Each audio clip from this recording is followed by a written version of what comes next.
Good morning all students. अपना chapter जो चल रहा था जीवाणु, उसका दूसरा पार्ट। पहले पार्ट में अपने कार्बोहाइड्रेट का वर्गीकरण किया था और उस वर्गीकरण में जो इकाइयाँ जो अपने ली थी उसमें सबसे पहले अपने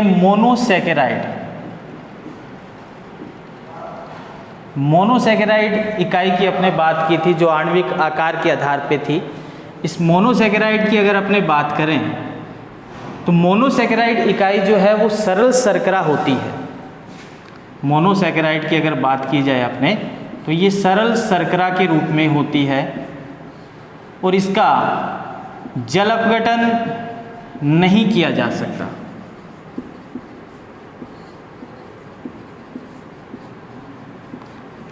जो मोनोसैकेराइड है वो सरल शर्करा होगी, जल अपघटन नहीं किया जा सकता।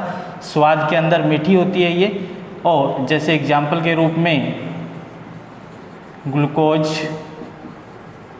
फ्रैक्टोज, मैनोज, ग्लैक्टोज आदि इकाइयाँ इसके अंदर उपस्थित है।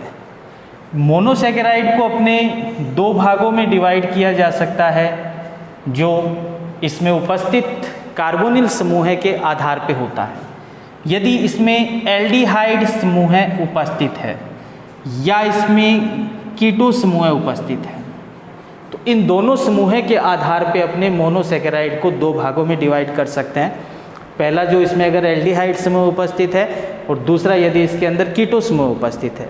यदि इसमें एल्डिहाइड समूह उपस्थित होता है तो इसको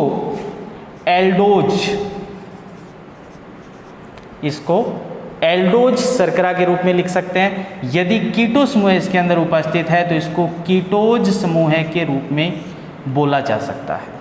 तो एल्डिहाइड समूह और कीटो समूह की उपस्थिति के आधार पे मोनोसैकेराइड को दो भागों में वर्गीकृत कर सकते हैं अपने, एल्डोज, कीटोज। और कार्बन की संख्या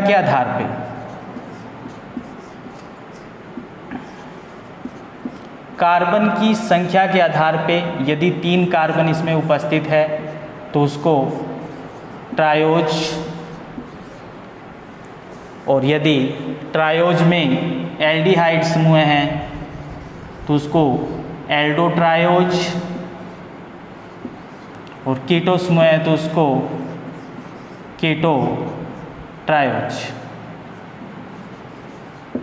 इसी प्रकार से यदि 4 कार्बन हैं तो उसको टेट्रोज, 5 कार्बन उसके अंदर उपस्थित है तो उसको पेंटोज, और 6 कार्बन यदि उपस्थित है तो उसको हेक्सोज। तो जो अपने एग्जाम्पल यहाँ लिखे हैं ग्लूकोज, फ्रैक्टोज, मैनोज, वो अपनी हेक्सोज शर्करा है। और इस हेक्सोज शर्करा में एल्डिहाइड समूह है। यदि ग्लूकोज की बात करें अपने, या मैनोज की बात करें, या ग्लैक्टोज की बात करें, तो ये एल्डोहेक्सोज शर्करा होती है। इसी प्रकार से यदि फ्रैक्टोज की अगर अपने बात करते हैं तो फ्रैक्टोज जो है कीटो हेक्सोज शर्करा होती है। तो इस प्रकार से अपने मोनोसैकेराइड जो शर्करा है उसको एल्डोज और कीटोज के अंदर डिवाइड कर सकते हैं, जो कि उसमें उपस्थित एल्डिहाइड समूह और कीटो समूह के आधार पे होती है। और कार्बन की संख्या के आधार पे इसको ट्रायोज, टेट्रोज, पेंटोज, हेक्सोज, जितने इसके अंदर कार्बन उपस्थित है उसके आधार पे इसको अपने बता सकते हैं। जैसे अपने ग्लूकोज की बात करें, ग्लूकोज एल्डोहेक्सोज है, और फ्रैक्टोज की बात करें तो फ्रैक्टोज जो है वो कीटोहेक्सोज है। तो ये अपने मोनोसैकेराइड की बात थी। दूसरा इसके अंदर अपने ओलिगोसैकेराइड की बात करते हैं। दूसरा जो है उसमें अपने ओलिगोसैकेराइड को लिया जाता है। ओलिगोसैकेराइड की अगर अपने बात करें तो इसके अंदर अपने ये कह सकते हैं कि इसका जल अपघटन किया जा सकता है। ओलिगोसैकेराइड जो इकाई है उसकी अगर बात करें तो अपने ये कह सकते हैं कि ऐसी शर्करा जिसका जल अपघटन किया जा सकता है और जिसके जल अपघटन से 2 से 10 तक मोनोसैकेराइड इकाइयाँ प्राप्त हो, जिसके जल अपघटन से 2 से 10 तक मोनोसैकेराइड इकाइयाँ प्राप्त हो, उसको अपने क्या कहेंगे, ओलिगोसैकेराइड जो है वो कहा जाता है। अगर इसमें बात करें अपने कि जल अपघटन पे 2 मोनोसैकेराइड इकाई प्राप्त होती है तो इसको डाइसैकेराइड कहा जा सकता है। अगर 3 मोनोसैकेराइड इकाई जल अपघटन के द्वारा प्राप्त होती है तो इसको ट्राइसैकेराइड कहा जा सकता है। इसी प्रकार से 4 है तो उसको टेट्रासैकेराइड अपने कहा जा सकता है। और ओलिगोसैकेराइड में जो मोनोसैकेराइड इकाइयां हैं वो इकाइयां आपस में ग्लाइकोसिडिक बंध के द्वारा जुड़ी रहती है, ग्लाइकोसिडिक बंध के द्वारा जुड़ी रहती है।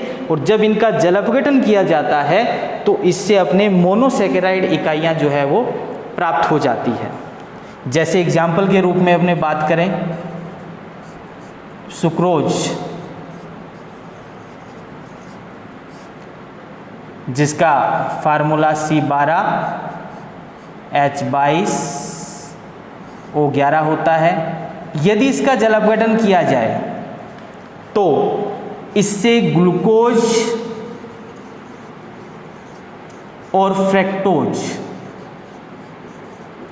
2 मोनोसैकेराइड इकाइयां प्राप्त होती है, अर्थात सुक्रोज जो है वो अपना डाइसैकेराइड होता है। इसी प्रकार से डाइसैकेराइड के अंदर माल्टोज की बात करें जिसमें ग्लूकोज की 2 मोनोसैकेराइड इकाइयां आपस में ग्लाइकोसिडिक बॉन्ड के द्वारा जुड़ी रहती है।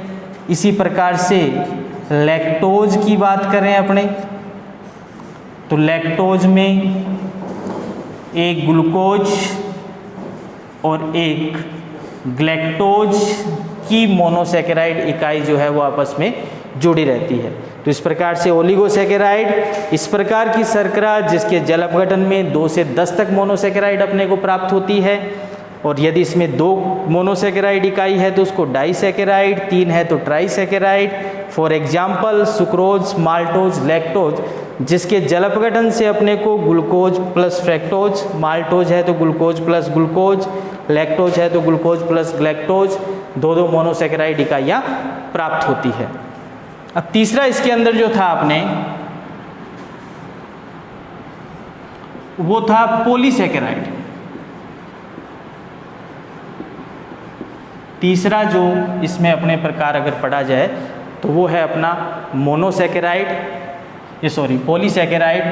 पॉलीसैकेराइड जो शर्करा है इसमें 10 से अधिक मोनोसैकेराइड इकाइयां आपस में ग्लाइकोसिडिक बंध के द्वारा जुड़ी रहती है। अगर पॉलीसैकेराइड की अपने बात करें तो इसके अंदर 10 से अधिक मोनोसैकेराइड इकाइयां आपस में ग्लाइकोसिडिक बंध के द्वारा जुड़ी रहती है। इनका सामान्य जो फार्मूला है C6H10O5N के रूप में इसको लिखा जाता है। जो पॉलीसैकेराइड इकाई है उसमें कई मोनोसैकेराइड इकाइयाँ अर्थात 10 से अधिक मोनोसैकेराइड इकाइयाँ आपस में ग्लाइकोसिडिक बंध के द्वारा जुड़ी रहती है, जिसका सामान्य जो फार्मूला है अपना C6H10O5N होता है। और ये जो सैकेराइड शर्करा है, ये जो कार्बोहाइड्रेट, इनको अशर्करा कहा जाता है या अशर्करा में रखा जाता है क्योंकि ये स्वाद के अंदर मीठी नहीं होती है और जल में विलेयशील नहीं होती है। जो पॉलीसैकेराइड कार्बोहाइड्रेट है अपने वो स्वाद में मीठी नहीं होगी और जल के अंदर विलेयशील नहीं है, इसलिए इसको अशर्करा के अंदर रखा जाता है। जैसे स्टार्च, सेल्यूलोज, ग्लाइकोजन, गम, ये अपने शर्करा के अंदर रखे जाते हैं। पॉलीसैकेराइड के एग्जाम्पल हो जाएंगे अपने स्टार्च, सेल्यूलोज, ग्लाइकोजन, गम आदि जो है वो पॉलीसैकेराइड के अंदर जो नॉन शुगर के अंदर अपने आते हैं। तो ये अपना सामान्य जो वर्गीकरण जो था, जिसमें मोनोसेकेराइड, ओलिगोसेकेराइड और पॉलीसेकेराइड की अपने बात कर रहे हैं, उनकी बात करें। और अब इसके पश्चात अपने मोनोसेकेराइड इकाई में ग्लूकोज और फ्रैक्टोज की बात करते हैं। मोनोसेकेराइड जो इकाई है अपनी, उसमें ग्लूकोज और फ्रैक्टोज की बात करेंगे अपने।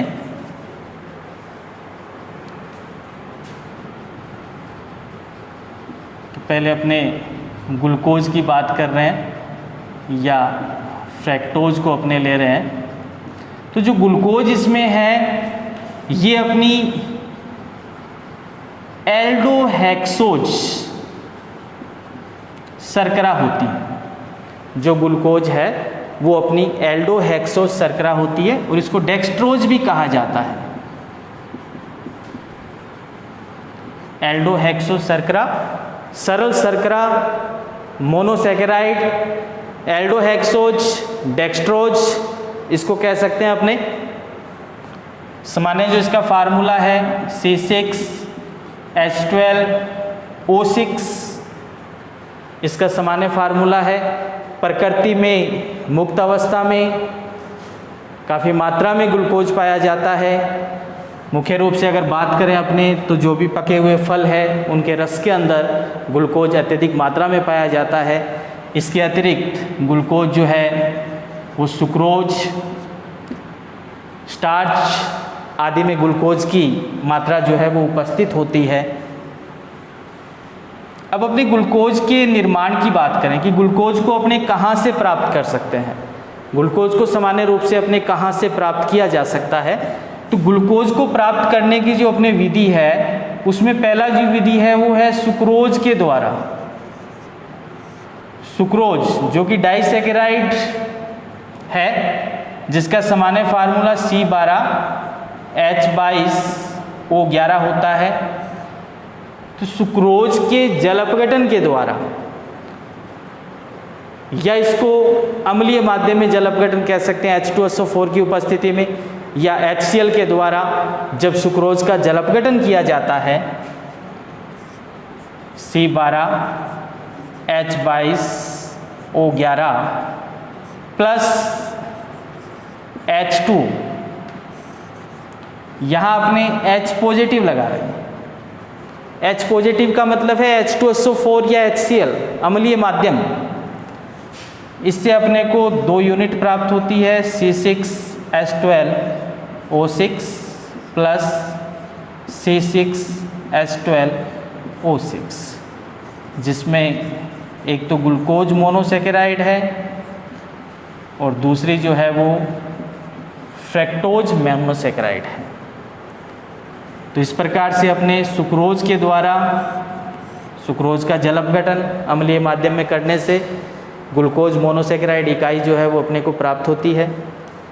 दूसरा जो अपना मेथड है इसके अंदर, या अपने ये कह सकते हैं कि स्टार्च के द्वारा, स्टार्च जिसका फार्मूला C6H10O5N होता है। दूसरा जो अपने बात करें तो स्टार्च के द्वारा जो है वो अपने इसको प्राप्त कर सकते हैं। स्टार्च का जल अपघटन जब किया जाता है, C12H22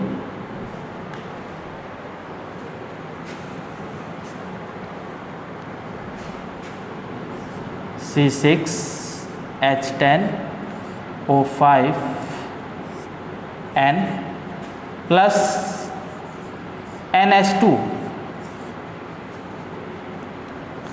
लगभग 393 केल्विन ताप और कम दाब के ऊपर इसका जल अपघटन किया जाता है, जिससे NC6H12O6 ग्लूकोज की बहुत सी इकाइयाँ प्राप्त होती हैं। जब अपने स्टार्च का जल अपघटन किया जाता है 393 केल्विन पे, तो अपने ग्लूकोज की बहुत सी इकाइयाँ इसके अंदर प्राप्त होती है। अर्थात अपने ये कह सकते हैं कि स्टार्च जो है वो ग्लूकोज का बहुलक होता है, जिसमें ग्लूकोज एकलक इकाई के रूप में कार्य करता है। तो ये अपने दोनों जो मेथड थे सुक्रोज के द्वारा और स्टार्च के द्वारा ग्लूकोज को अपने प्राप्त कर रहे हैं C6H12O6 सुक्रोज के जल अपघटन से और स्टार्च के जल अपघटन से। अब कुछ सामान्य गुणों की बात करें अपने ग्लूकोज की, तो उसमें जैसे ग्लूकोज जो है सरल शर्करा होती है, मोनोसैकेराइड होती है। ग्लूकोज एल्डोहेक्सोज शर्करा है, ग्लूकोज एल्डोहेक्सोज शर्करा है, जिसे डेक्सट्रोज भी कहा जाता है। जैसे पहले बताया आपने कि ग्लूकोज जो है उसको डेक्सट्रोज भी कहा जाता है। ये स्वाद के अंदर मीठे होते हैं और जल में आसानी से विलेयशील होती है। जो ग्लूकोज है स्वाद में मीठी, क्रिस्टलीय रूप की पाई जाती है, ठोस रूप, सफ़ेद कलर, और जल के अंदर आसानी से इसको जो है वो विलेयशील किया जा सकता है। इसका जो गलनांक है वो लगभग 419 केल्विन के आसपास इसका गलनांक होता है। ये जो है वो इसके सामान्य गुण हैं। इसके बाद अगला जो टॉपिक अपना है इसमें वो ग्लूकोज की सामान्य अभिक्रियाओं की बात करते हैं अपने, या ग्लूकोज की संरचना के अंदर जो अलग अलग समूहें उपस्थित होते हैं उन समूहों के कारण दी जाने वाली अभिक्रियाओं की बात करेंगे। तो इससे पहले ग्लूकोज की संरचना की अपने बात करते हैं। तो ग्लूकोज को इस प्रकार से अपने बता सकते हैं CHO, CH, OH4 और CH2OH। ये ग्लूकोज की सामान्य संरचना, जिसमें एक एल्डिहाइड समूह उपस्थित है।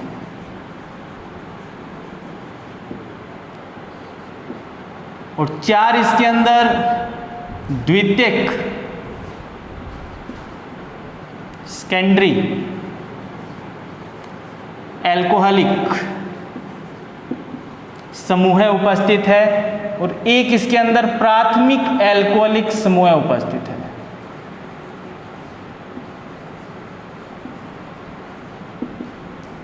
जो ग्लूकोज की संरचना की अगर अपने बात करें तो इसके अंदर एक एल्डिहाइड समूह है, 4 इसके अंदर द्वितीयक एल्कोहलिक समूह है और एक इसके अंदर प्राथमिक एल्कोहलिक समूह उपस्थित होता है। तो इन समूहों के कारण जो ग्रुप इसके अंदर उपस्थित है, इनके कारण ग्लूकोज अलग अलग अभिक्रिया प्रदर्शित करता है।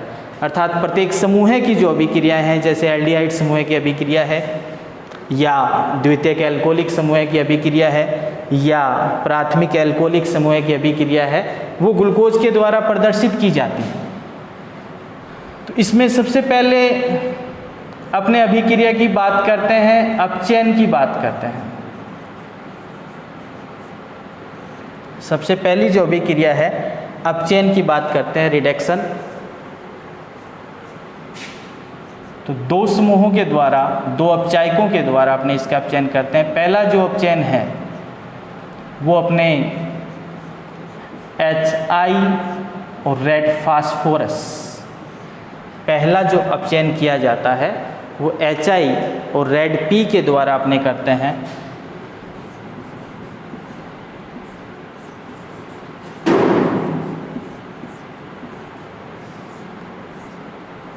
इस अपचयन में यदि अपने देखा जाए तो जो ग्लूकोज है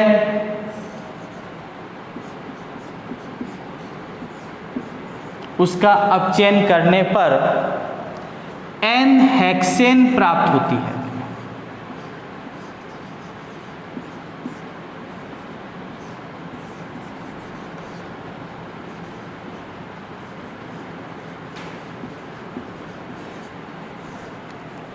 ग्लूकोज का अपचयन HI और रेड P के द्वारा करने पे N-हेक्सेन प्राप्त होती है। तो N-हेक्सेन में 6 के 6 कार्बन जो है वो एक सीधी श्रृंखला के अंदर जुड़े हुए हैं। अर्थात इस अभिक्रिया से अपने ये स्पष्ट कर सकते हैं कि ग्लूकोज के अंदर जो 6 के 6 कार्बन जो जुड़े रहते हैं वो एक सीधी रेखा के अंदर या सीधी श्रृंखला के अंदर जो है वो जुड़े होते हैं। ग्लूकोज के 6 के 6 जो कार्बन है एक सीधी श्रृंखला के अंदर जुड़े रहते हैं। इसमें दूसरा जो अपचयन है वो सोडियम अमलगम NaHG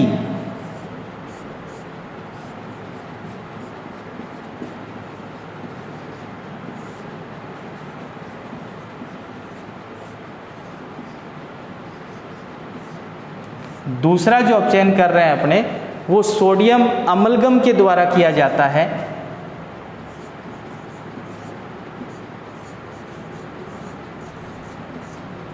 जिसमें